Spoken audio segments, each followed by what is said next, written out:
Hello everyone. So now we'll start the class for chapter 4 MCQs. Starting from question number 1. Consider the following statements. Which of them are incorrect? Okay. So statement number 1. India's gross expenditure per capita is one of the highest in the world. और ये किसकी बात कर रहा है? R&D की, जो कि 4 chapter is about R&D. So India's gross expenditure per capita है, अगर रिसर्च एंड डेवलपमेंट में देखें सो ये कितना है? One among the highest in the world है. Statement number 1. Second, India has around 17.4 lakh researchers. So we have seen in the chapter first. See here.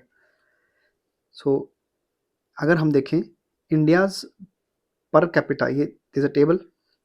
Now this one, column first, table 4.1, which is there.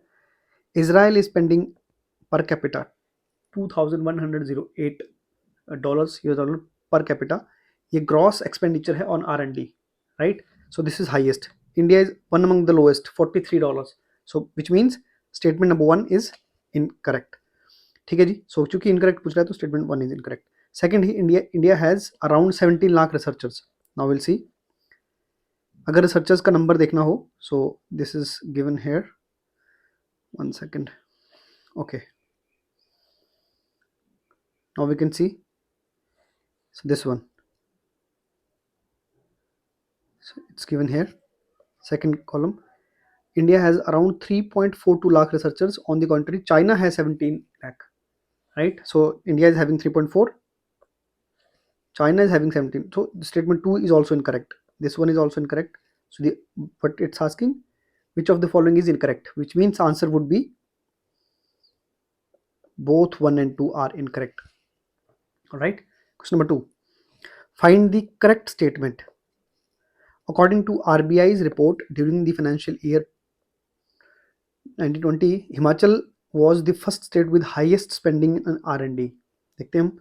Medical and Public Health Department sees the highest share in R&D expenditure. ठीक है जी. So we'll see.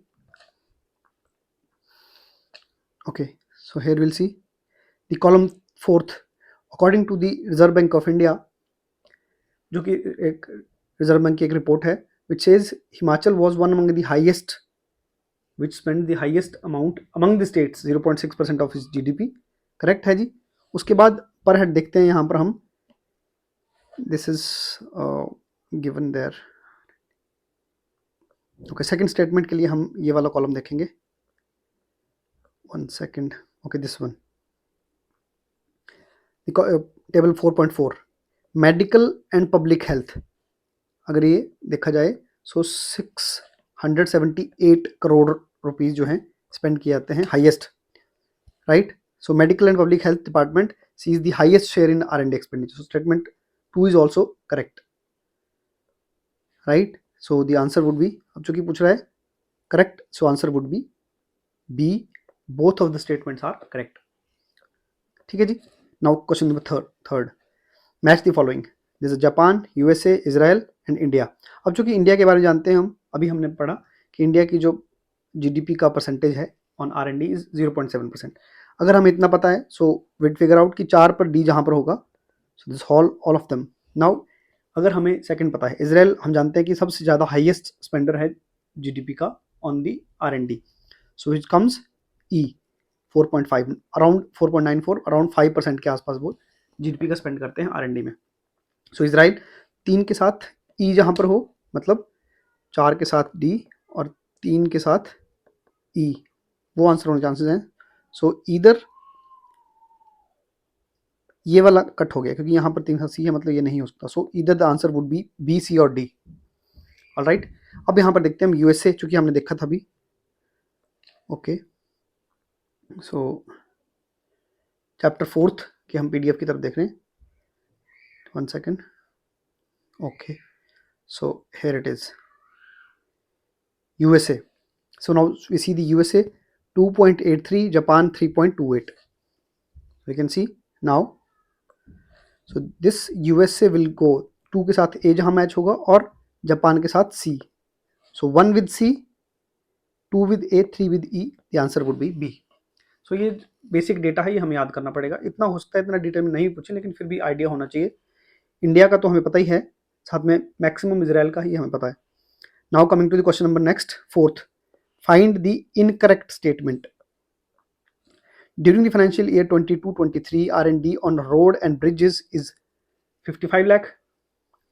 Higher education and university education got the highest share in R&D purpose wise अगर देखा जाए तो। अब वो incorrect statement पूछ रहा है। Now coming back to the PDF, ठीक है, 1 सेकेंड, ओके। यहाँ पर हम देखेंगे the table 4.3 I believe, now this one 4.5। ये देखिए, रोड ट्रांसपोर्ट का फर्स्ट टाइम जो है R&D पे खर्चा 55 लाख रुपीज हुआ, correct. And then higher education, this column third, higher education and university education seen the highest percentage, that is 889 crore, 889.44 crore spending है higher education department, which means both of the statements are correct. Since it's asking for the incorrect statement, the answer would be D, none. None is incorrect. All right. Now coming to question 5. Consider the following statements. Which one of is incorrect regarding the Mukhyamantri Shodh Protsahan Yojana? So there's a scheme launched by the government of Himachal Pradesh. New scheme है, उसके बारे में थोड़ा देखते हैं। A monthly fellowship of rupees 3,000 to researchers at the university level. State university जो होगी उसके level. The fellowship would be provided for the period of 4 years from the registration date. अब यहाँ पर थोड़ा सा ट्रिक है, वो देखते हैं। लास्ट कॉलम हम पढ़ेंगे, 4.9 के आसपास होगा। The scheme which is मुख्यमंत्री शोध प्रोत्साहन योजना। Okay, so we can see this one, column 4.10। पहली स्टेटमेंट तो करेक्ट है, स्टेट यूनिवर्सिटी में 3,000 रुपये पर रिसर्चर्स को पर मंथ मिलेगा। लेकिन सेकंड स्टेटमेंट में जो पीरियड दिया है that is 4 year, which is incorrect. The period is 3 year from the registration date, right, this is to be mentioned, right. So the second statement is wrong because this period is for 3 years. देखिए इसी तरह से ही statements को twigs किया जाता है most of the time questions में, सो हमें थोड़ा ध्यान रखना है। 3,000 रुपये 3 साल तक के लिए उन रिसर्चर्स को मिलेंगे जो स्टेट यूनिवर्सिटी में रिसर्च कर रहे हैं। सेकेंडली, जिन रिसर्चर्स को कोई सेंट्रल या अदर फेलोशिप जो एंटाइटल नहीं है। So the answer would be, since it's asking for the incorrect statement, so second statement is incorrect. Answer would be B, only 2. So that would be all. 5 questions we have done, the MCQs. I hope you like the initiative. Thank you so much.